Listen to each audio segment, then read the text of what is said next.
우리 옆 사람에게 당신 하나님은 위대하십니다. 자, 다시 한번 나의 하나님도 위대하십니다. 오늘 하나님 말씀은 마태복음 9장 14절에서 17절까지입니다. 저랑 한 절씩 읽도록 하겠습니다.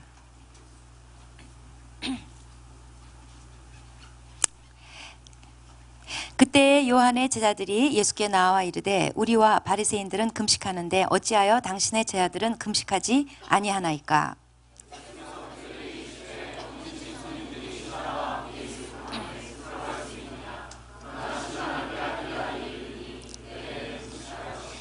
생배 조각을 낡은 옷에 붙이는 자가 없나니 이는 기운 것이 그 옷을 당기어 헤어짐이 더하게 되미요.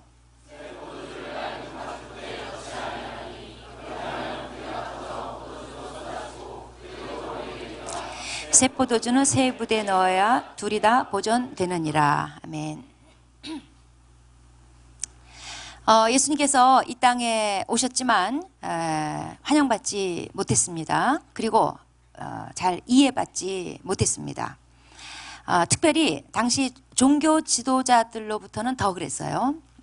그래서 이 마태복음의 저자 마태는 이 9장을 통해서 예수님이 그렇게 용납받지 못하고 이해받지 못한 사건들을 연달아서 세 가지 사건을 쭉 제시를 하고 있는데 세 부류의 종교인들을 등장시킵니다. 뭐 일부러 만든 일이 아니라 그런 사건들을 이제 기록을 한 거죠. 그래서 먼저 9장 제 1절부터는 중풍병자 치유 사건을 통해서 이제 서기관들을 등장시켜요. 그래서 이제 서기관들이 예수님이 죄사함 주는 권세가 있다는 것을 이제 비아냥거리면서 신성모독이라고 막 해대는 그런 내용이 나와요. 그 다음 사건은 이제 우리 지난 시간에 봤던 내용입니다.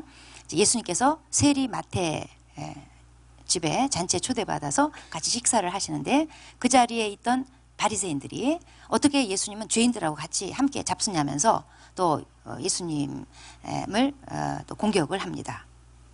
그리고 이제 오늘 이제 세 번째예요. 세 번째는 세례 요한의 제자들이 등장해요. 그러면서 예수님의 제자들은 왜 금식 같은 거 안 하고 사느냐? 이제 이런 내용 가지고 따져 묻는 내지는 공격하는 그런 내용입니다. 이런 오해 사건들을 통해서 마태는 이제 우리들에게 예수님은 누구신가, 예수를 믿는다는 게 뭔가 이런 거를 또 이제 소개해 주고 있는 거죠. 자, 14절 보시면 이제 세례 요한의 제자들이 뜻밖에도 이런 일에 등장을 해요.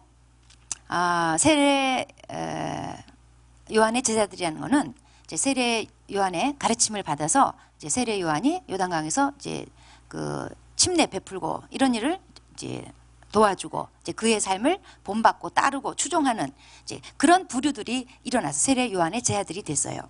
그런데 이 세례 요한의 제자들은 예수님에 대한 올바른 이해를 갖지를 못했습니다. 하기사 뭐 예수님의 제자들은 뭐 예수님에 대한 이해가 올바랐습니까? 뭐 다 마찬가지예요. 그러니까 하물며 세례 요한의 제자들이 예수님에 대한 이해가 부족했다. 이건 너무나 당연한 거예요. 이제 이들이 예수님한테 질문합니다. 왜 바리새인들하고 우리들은 세례 요한의 제자들은 금식하는데 왜 선생님의 제자들은 금식 안 하고 이렇게 먹어 제끼고 뭐 이렇게 하고 삽니까? 말하자면 경건한 사람들은 다 금식하면서 사는데 왜 예수님의 제자들은 금식을 안 하는 겁니까? 이제 이렇게 질문을 해요. 금식이라는 거는 유대 백성들한테 본래 율법만으로는 1년에 딱 하루 하는 거예요. 대속죄일 딱 한 번 하는 거예요. 그걸로 충분해요. 그런데 이제 이스라엘 백성이 거기다가 좀 추가를 자꾸 했어요. 그래서 이제 그 역사적으로 좀 슬픈 날, 뭐 느부갓네살이 뭐 성전 파괴한 날이라든가 역사적으로 뭐 불임절 뭐 기념한다든가 이렇게 역사적인 사건 가지고 한 4일 정도 더 추가를 합니다. 그런데 열심당원이었던 이 바리새파는 그걸로 만족이 안 됐어요. 여기다가 금식을 더 추가해서 남들하고 좀 좀 있어 보이고 싶었던 거예요. 남들하고 좀 구별점을 갖고 싶었던 거예요. 그래서 일주일에 금식을 세상에 이틀이나, 예? 이번에 단기선교 하면서 금식 한번 하셨잖아요. 하루. 옛날에는 끼로 했는데 그냥 하루 온종일. 얼마나 힘들어요. 그거를 일주일에 2번씩, 매주. 바리새인들, 이거 바리새인 여러분 존경해야 돼요. 보통 사람들이 아니에요. 예? 이틀이나 금식을 했단 말이에요. 월목. 심지어 극성파들은요, 물도 안 마셔. 예? 여러분, 팔레스타인 지역에 물을 안 먹고, 밥 안 먹는 것까지는 또 참는데, 물을 안 먹는 건요, 이거 사람 죽이는 거예요. 근데 극성파들은 물까지 안 먹어가면서 이렇게 열심히 금식을 지켰어요. 그러니까 세례 요한의 제자들도 당시에 이런 분위기를 좀 따랐던 것 같아요. 그래서 우리라고 질소냐 이러면서 경건의 모양을 따라한 것 같아요. 그래서 당시에 관행은 뭐냐면 금식, 이것은 곧 경건이에요. 그래서 바리새파나 세례 요한의 제자들은 경건한데 왜 예수님의 제자들은 금식 안 하고 이렇게 먹어 제끼냐, 이제 이런 질문을 한 건데, 여기에 대해서 예수님께서 3가지 비유를 가지고 답변을 해주십니다. 첫 번째가 혼인잔치를 빗대서 답변을 해주세요. 그러면서 예수님이 자신을 신랑이라고 비유하세요. 그리고 예수님의 제자들을 혼인집의 손님들로 비유하셔요. 세례 요한도 일찍이 예수님에 대해서, 예수님을 가리켜서 신랑이라고 그러고 자기를 그 신랑의 친구라고 비유한 적이 있어요. 그러니까 세례 요한의 제자들로서는 이 비유가 이렇게 쏙쏙 와 닿는 거죠. 할 말 없겠죠. 히브리 결혼 풍습은 잔치를 일주일 동안 해요. 일주일 동안 먹고 즐기는 분위기예요. 이때는 중간에 금식이 걸려도 금식하지 않았어요. 왜냐하면 금식이라는 것은 보통 죄 회개랑 관련된 거기 때문에 분위기가 좀 침통하고 숙연하고 뭐 이런 거 아니겠습니까? 그러니까 결혼식에서 그렇게 할 수는 없잖아요. 그래서 결혼식 일주일 기간 동안에는 금식이 걸려도 안 하는. 그러니까 예수님께서 내가 신랑이고 내 제자들은 혼인집의 손님들이다, 이렇게 비유하셨어요. 그러니까 예수님은 이 땅에 사시는 공생애 동안은 예수님을 이제 신랑으로 비유하시면서 그때 제자들은 함께 혼인잔치에 있는 것으로 비유하시면서 내 제자들은 슬픈 장례식에 있는 게 아니라 지금 혼인잔치에 있는 거다, 이렇게 말씀하시는 거예요. 그리고 이제 언젠가는 신랑을 뺏길 날이 오는데 그때는 금식하게 될 거다. 그 실제로 사도행전에 보면은 예수님이 부활 승천하신 후에 이제 초대 교회 때 보면은 금식하면서 사역을 해나가는 기록이 있어요. 그 다음에 이제 2번째 비유를 옷 꿰매는 걸로 비유를 하셨는데, 요새는 옷 꿰매고 사는 시대가 아니다 보니 뭔 말인지 감이 안 잡힐 거예요. 저희 윗세대, 저희 어머니 세대는 옛날에는 다 집에서 여자들이 저녁 때 되면은 늘 집에서 하는 일이 옷 꿰매는 거, 뭐 또 실로 뭐 짜는 거. 우리 윗세대만 하더라도 그랬는데 요즘에는 까짓 거 뭐 구멍 나면 버리거나 아니면 구멍 그 자체가 패션이에요. 그래서 옷 꿰매고 이런 감이 없는데, 그래서 이제 지금 우리랑 문화가 안 맞기 때문에 좀 잘 새겨 들으셔야 됩니다. 예수님이 무슨 말씀하시냐면, 이제 옷이 이제 배옷, 마소재예요, 마소재. 배옷이 빵꾸가 났어. 구멍이 났어요. 그래서 이제 그거를 떼어야 되잖아요. 헌 옷이 이제 빵꾸가 났어. 생배 조각을 이제 잘라다가 거기다 붙여서 이제 꿰맬 경우에 이게 안 된다. 왜냐하면 생배 조각이라는 것은 배를 짜가지고 아직 가공 처리하지 않았. 배는 물속에 들어가면 줄어요. 헌옷은 여러 번 빨았기 때문에 이미 좀 줄어 있는 상태예요. 근데 이렇게 구멍 났죠? 생배 조각을 갖다가 붙여서 꿰매면 이거는 아직 물에 빤 적이 없기 때문에 같이 물에 빨면 이게 수축을 해버려요. 그러니까 원래 있던 헌옷은 여러 번 빨았기 때문에 수축할 게 없고, 생배 조각은 이제 수축을 하기 때문에 이게 주변 천을 잡아 당기는 거예요. 그래서 기껏 꿰맸는데 더 헤어져. 지금 예수님께서 그렇게 비유를 하신 거예요. 자, 이 생배라는 것은 은혜를 말해요. 낡은 옷은 낡은 종교, 율법을 말해요. 그들의 종교를 말해요. 그러니까 율법을 고집해 가지고는 은혜를 받을 수 없다, 그 얘기를 하는 거예요.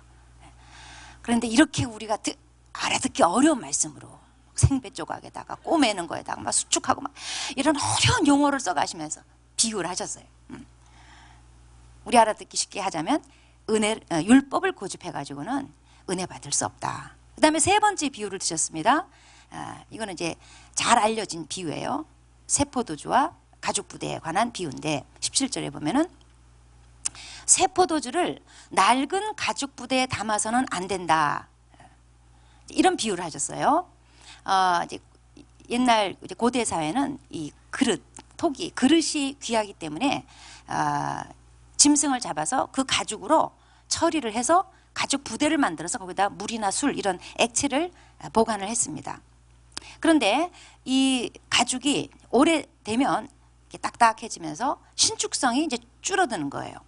근데 새 포도주, 여기서 정확하게 말하면 새 포도주가 아니라 새 포도즙이에요. 이제 포도즙 짜가지고 포도주로 만드는 발효시키는 과정 속에 이제 이 가죽 주머니에다 집어넣는데 발효되기 전에는 일정 이제 부피가 있다가 발효되면 이게 점점 늘어나잖아요. 발효되는 과정 속에서 발효하는 그 가스가 이렇게 생기면서 이게 부피가 늘어난단 말이에요. 근데 옛날 오래 낡은 가죽은 이게 신축성이 없기 때문에 이게 가스가 자꾸 늘어나면 그냥 터져버려요. 그 얘기예요. 이거를 우리 버전으로 바꿔서 얘기한다면 고추장. 요즘에는 한국 사람들이 고추장 안 먹으면 뭐 죽고 이런 시대가 아니기 때문에 여행 가도 뭐 고추장 꼭 챙겨가고 이러질 않아요. 근데 옛날에는 비행기 타면 고추장을 잘 챙겨갔어. 옛날 사람들은요. 근데 문제는 뭐냐? 꽉 채워가지고 꽉 담아가지고 이제 비행기 실어요. 그러면 이게 비행기 안에서 이게 쫙 올라와. 그래가지고 뚜껑을 밀고 나와요. 그래가지고 이제 세관에 가서 뭐 검사할 때 보면 고추장이요. 고추장 시뻘건 게 그냥 가방에 그냥 온 데 퍼져가지고 고추장 세례를 받아요. 그런 일이 옛날에 종종 있었어요. 이게 발효되면서 부피가 늘어나면서 그냥 뚜껑 막 밀고 나와요. 우리는 이 버전으로 얘기해야 알아듣기가 좀 쉬워요. 자, 이 사람들이 새 포도즙을 가죽 부대에 넣을 때 새 부대에 넣어서 신축성 있는 데 넣어야 이게 발효가 돼도 감당이 되지, 오래 쓴 가죽, 그래서 딱딱해진 신축성이 없는 거에다 넣으면 반드시 이게 터지게 돼 있다. 둘 다 못 쓰게 된다. 자, 이 얘기는 뭘까요? 새 포도주는 복음을 말해요. 낡은 가죽 부대는 그들의 옛 종교, 딱딱하게 굳어버린 형식만 남은 옛 종교를 말해요. 다시 말해서 유대교로는 복음을 담을 수 없다. 예수님이 그 말씀하시는 거예요. 자, 오늘 이 본문은 율법과 복음, 그리고 율법과 은혜의 본질적인 차이를 예수님이 말씀하시는 거예요. 그러니까 율법의 틀로는 은혜를 담을 수 없다는 거죠. 율법의 그릇에다가는 복음을 담아낼 수 없다는 거예요. 지금 바리새인들은 그들이 고집하고 있는 그 율법, 그들이 자부심을 가지고 있는 율법의 행위, 율법의 잣대, 이거를 철저하게 붙들고 있으면서 예수님 꼬투리 잡으러 다니는 거예요. 그래서 예수님이 죄인들하고 식사하고 있는 거 도저히 용납이 안 돼요. 그들의 잣대로 봤을 때 어떻게 예수님이 죄인들하고 식사를 할 수 있냐. 그들의 율법의 규범으로 봐서는 이게 도저히 용납이 안 되는 거예요. 예수님이 거기에 대해서 말씀하시는 거예요. 너네 그 율법의 그릇에다가는 복음 담길 수 없다. 율법의 그릇으로는 거기에 은혜 담길 수 없다. 이 그릇을 치워야 된다. 그릇을 바꿔야 된다. 지금 그 말씀을 하시는 거예요. 또 종교와 예수님 본질적인 차이를 예수님 말씀하시는 거예요. 종교하고 예수님은요 섞일 수가 없어요. 종교에다가 예수님을 갖다 붙일 수가 없어요. 종교의 그릇으로는 예수님을 담아낼 수 없어요. 예수님은 생명이에요. 종교와 생명은 서로 원수예요. 절대로 한 그릇에 담을 수가 없어요. 근데 사람들이 이 종교라는 틀 안에 자꾸 예수를 갖다 붙이고 예수님을 담아내려고 하니까 이게 안 되는 거예요. 그런데 오늘 이 질문을 세례 요한의 제자들이 했다는 점에서 참 놀라운 거예요. 왜냐하면 세례 요한은 어떤 인물입니까? 제사장 집안에서 태어난 제사장 출신이에요. 사실은 제사장으로 태어난 거예요. 그런데 그는 하나님의 부름을 받고 유대교를 버리고 종교 바깥으로 나갔어요. 종교 바깥에서 살았어요. 그의 의식주는 다 유대 종교와 상관없이 유대 유대교예요. 그리고 예루살렘이 아닌 광야에서 그의 사역을 시작을 했어요. 그런데 이렇게 신선하게 출발한 세례 요한을 따르던 그를 추종하던 제자들이 얼마 못 가서 종교화된 거예요. 세례 요한의 사역은 사람들한테 그리스도를 소개하는 사역이죠. 사람들을 그리스도께로 인도하는 사역이었어요. 그런데 세례 요한을 따르던 제자들은 그 일부일지 전체일지 모르겠으나 어쨌든 여기 등장한 사람들 보면은 예수님께 초점이 맞춰져 있질 않은 거예요. 예수님께 초점 맞춘 게 아니라 그들의 스승 세례 요한이 어떻게 하고 사나, 세례 요한의 행습, 그걸 따르면서 종교화시킨 거예요. 그래서 금식 문제에 있어서 바리새인들처럼 구태의연하고 경직된 그 종교의 굴레를 벗어나지를 못하는 거예요. 그래서 금식 문제, 그들 금식하면서 은근히 경건함을 과시하고 예수님의 제자들은 아주 무절제하고 향락적인 사람들인 양 지금 매도하는 거예요. 여러분, 아무리 경건한 행실도 그리스도가 없으면 그건 종교예요. 아무리 성경 가르침대로 또 하나님을 위해서 뭔가 해도 그리스도가 없으면 종교예요. 그리스도 없이 단기 선교 가면 그건 종교 행위예요. 세례 요한의 그 제자들이 그리스도를 놓친 결과 그들이 추종하고 있는 경건한 행습들이 결국은 그냥 종교화가 돼버렸고 그들은 종교적인 사람으로 전락하고 말았어요. 그래서 전승에 의하면은 나중에 AD 한 3세기 정도까지 세례 요한 추종파들이 있었대요. 세례 요한은 훌륭한 삶을 살았어요. 그런데 그의 삶, 그 행습만 딱 본 따가지고 그대로 살려고 하는 거. 여기 그리스도가 지금 없어요. 이런 게 종교라니까요. 종교화되는 거란 말이에요. 교회 안에도 얼마든지 이게 가능해요. 예수 믿는다는 건 뭐냐? 기독교라는 종교 하나 가지는 게 아니에요. 그리스도인이 된다는 거는 어떤 신조를 받아들이는 거 그런 거 아니에요. 종교 행위를 받아들이는 거, 신앙생활 하는 거 그런 게 아니에요. 그리스도인이 된다는 것은 예수님과 인격적으로 만나는 거예요. 하나 되는 거예요. 그래서 예수님이 자기 자신을 신랑으로 비유한 거예요. 예수님은 자기 자신을 주러 오셨지 옛 종교, 그러니까 유대교에 구멍난 거 수선하러 오신 게 아니에요.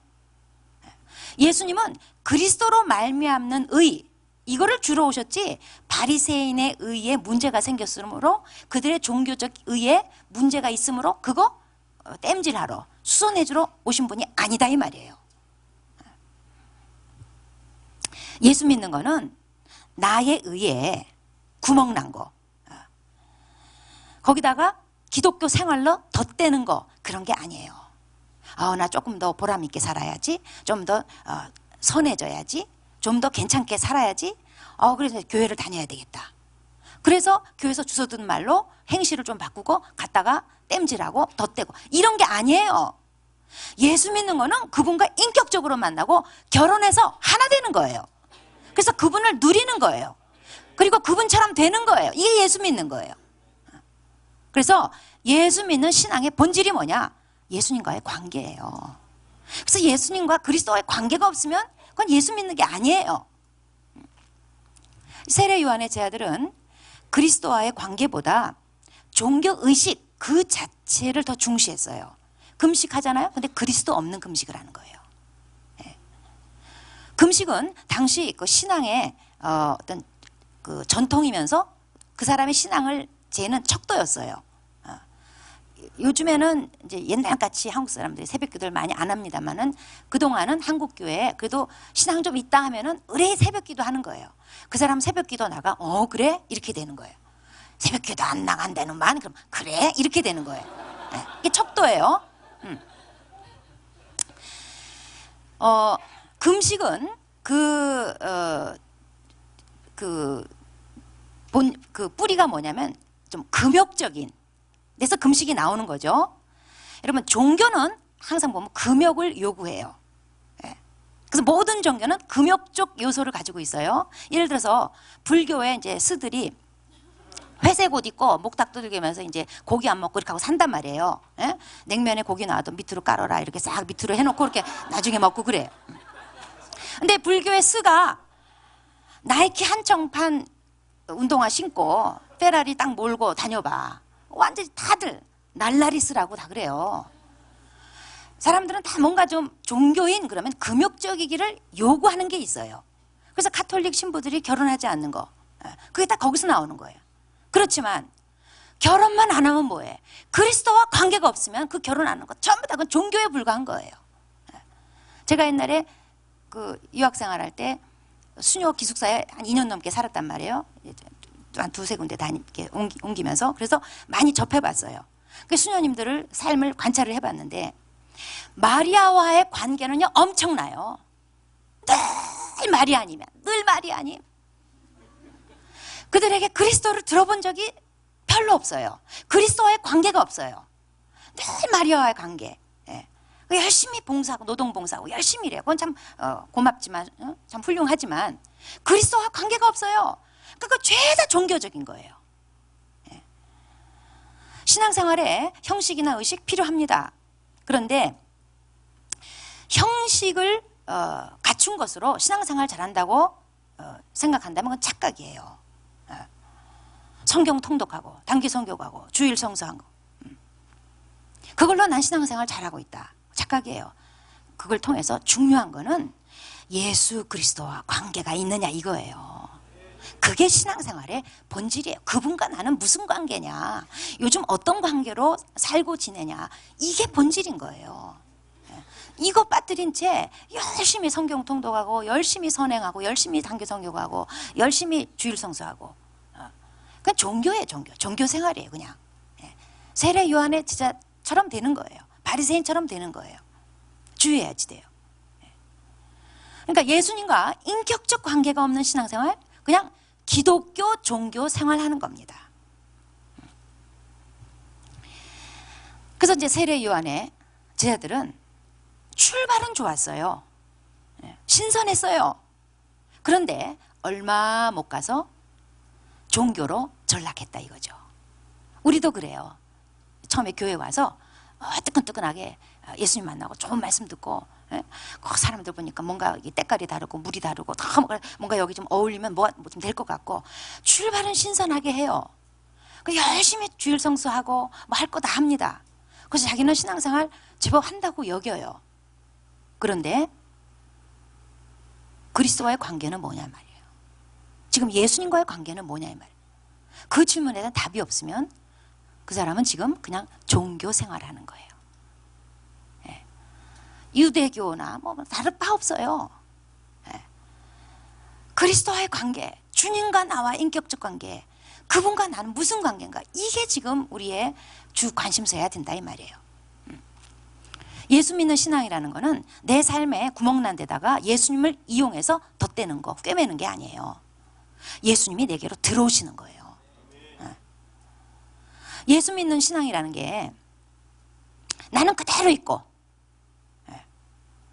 그대로 있습니다. 나는 그대로 고수하면서 성경에 나온 예수님의 어떤 훌륭한 행동, 그걸 벤치마킹 해가지고 내 삶을 향상시키는 거, 그런 거 아니에요. 예수님이 들어오셔서 내 삶을 온통 차지하는 거, 이게 예수 믿는 거예요. 그러려면 내 그릇을 바꿔야 된다 이거예요. 그래서 오늘 17절에 예수님께서 새 포도주는 새 부대에 넣어야 된다는 거예요. 새 부대. 새 부대가 돼야 돼. 새 부대. 이거를 성경에 다른 말로 새 피조물이라고 그랬어요. 이 새 피조물은요, 우리 엄마 아빠가 낳아준 생명이 아니에요. 이건 성령으로 말미암는 하나님이 부여하신 생명이에요. 생명이 근원적으로 달라요. 이거는 위에서부터 온, 하늘에서부터 온 생명이, 하늘에서부터 주어진 생명이에요. 이 그릇이 돼 있어야지 돼요.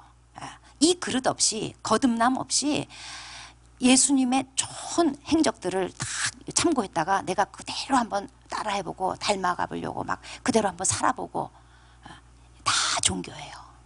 소용없어요. 자, 기존의 나의 가치관, 세계관, 개똥철학 이거 그대로 놔두고 이거 전부 다 낡은 부대거든요. 이건 그대로 고수하면서 여기다가 예수님의 어떤 좋은 것을 갖다 넣으려고 할 때 터져버려요. 그래서 교회 안 나와. 예수 믿어봤자 별거 없네. 실망해요. 시험 들어요. 새 피조물로 바꾸지 않는 상태에서 기독교의 어떤 좋은 점들을 추가하는 거 이면요 훨씬 불편합니다. 그냥 타락한 채로 살아. 그냥 세상적으로 사세요.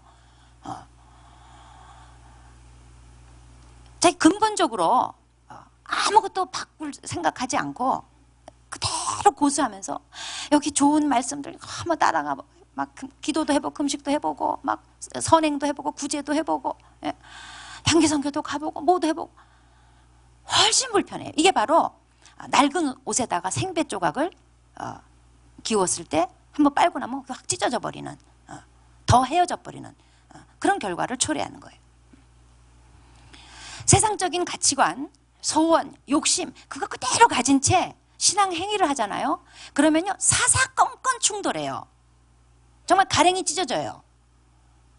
그래서 어느 만큼 되면 둘 중에 하나 선택해야 돼요. 그냥 세상적으로 살든가 아니면 자기를 부인하고 모든 가치와 소원과 욕심 내려놓고 그리고 새 부대에다가 말씀 담아서 신앙생활을 해야지 되는 거예요. 예를 들어서 나는 마음의 평안을 원한다. 나에겐 왜 하늘 평안이 없을까? 그렇지만 사실은 지금 자기 초점이 이 세상이에요. 세상에다 목적을 두고 있어요. 그런 채 하늘 평안을 원해. 이게 모순이다 이 말이에요. 세상에다가 목적을 두고 세상에다가 초점을 맞추고 이 틀을 깨야 돼요. 이 세상에다 마음의 뿌리를 두고 이 세상에서 승부를 보려고 하고 그러다 보니까 어떤 문제가 발생했어요. 평안이 깨졌어요. 그럼 막 또 기도에 참석해. 이게 땜질이에요. 땜질. 낡은 옷에다가 생배 조각 붙이는 거예요. 조금 이제 이따 가봐요. 물에 담가서 빨면 푹 더 찢어져요. 예수님 말씀이 내 틀은 그대로 유지하면서 이제 위기를 모면하려고 예수님 말씀 어떤 말씀 받아들여요. 그런데 이게 잘 받아들여지질 않아요. 금세 시험 들어버려요. 또 나도 좀 재정에 좀 평안이 있으면 좋겠다. 나도 좀 돈 문제로부터 좀 자유롭고 싶다. 하나님이 내 재정을 정말 완전히 책임져 주시면 좋겠다. 그렇게 되려면요 내 돈의 왕은 하나님이시다. 이게 분명해야 돼요. 이 틀이 바뀌어야지 돼요. 내가 돈을 움켜쥐고 사는 태도 이걸 깨야 돼요. 그리고 하나님의 재정 법칙을 따라 살아야지 돼요. 그러면서 재정의 평안을 구할 수 있고 하늘 평안을 누릴 수 있고 돈 문제로부터 자유로워지고 정말 하나님이 내 재정을 책임져 주시는 것을 경험하는 거죠. 그런데 내 태도는 바꾸기 싫어. 그대로 움켜쥐고 내가 내 돈의 왕이야. 그대로 살면서 이제 하나님하고 딜하는 거예요. 헌금 조금 조금 내면서 좀 100배로 갚아주시기를 바라면서 헌금해요. 근데 아무 일도 안 일어나요. 그럼 난 지금 헌금만 버린 거야. 시험 드는 거예요. 헌금만 아까운 거죠. 그게 바로 생배 조각이 낡은 옷을 찢는 거예요. 마음이 막 찢어져. 그때 냈던 헌금 때문에 마음이 막 찢어지는 거예요. 교회 좀 다니면 내 삶이 바뀔 줄 알았는데 팔자가 필 줄 알았는데 그래서 열심히 교회 다녔어. 아무 일도 안 일어나. 나중에 생각하면 억울해요. 그때 들였던 시간이 막 그 생각하면 마음이 찢어져요. 그냥 그게 생배 조각이 낡은 옷을 찢는 거예요. 자, 여러분 예수 믿는 신앙은 기독교라는 종교를 가지는 게 아닙니다. 예수 믿어서 새 피조물이 되는 거예요. 새 부대가 되는 거예요. 그리고 거기다가 새 포도주이신 예수로 가득 채우는 거예요. 예수님이 나를 채우시는 거예요. 그래서 우리는 이전에 세상 가치관, 유교적이고 샤머니즘적인 그런 틀들을 깨버려야지 돼요. 낡은 부대는 치워야 돼요. 새 부대, 예수로 말미암아 창조된 새 피조물 그 위에 말씀이 담기고 행실이 담기고 예수님을 따라가고 그렇게 되라는 게 오늘 예수님의 말씀의 요지입니다. 세부돼야 됩니다. 기도하겠습니다.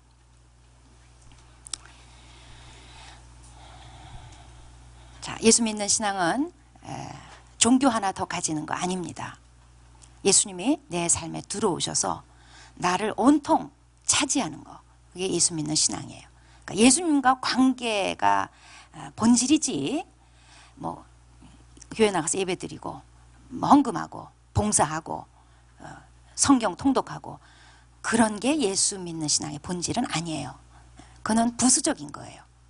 나와 그리스도와의 관계, 그분이 내 안에 들어오시고 그분이 내 삶을 온통 차지하고 계시고 내가 그분을 사랑하고 그분을 누리고 있고 그래서 그분을 닮아가고 있고, 이게 예수 믿는 신앙의 본질입니다. 한번 자신을 돌아보겠습니다. 예수님이 내 안에 들어오셨는지, 그리고 나를 온통 차지하고 계신지, 그리고 나는 그분을 누리고 있는지, 그리고 그분을 닮아가고 있는지, 그분과 관계가 있는 예배를 드리고 있는지, 그분과 관계가 있는 성경 읽기를 하고 있는지, 단기 선교를 가는지 한번 돌아보겠습니다. 그리고 기도하겠습니다. 하나님, 정말 주님과 관계 있는 금식하기 원합니다. 주님과 관계 있는 성경 읽기 하기 원합니다. 주님과 관계 있는 단기 선교 하기 원합니다. 주님과 관계 있는 예배 드리기 원합니다. 자, 기도하시겠습니다.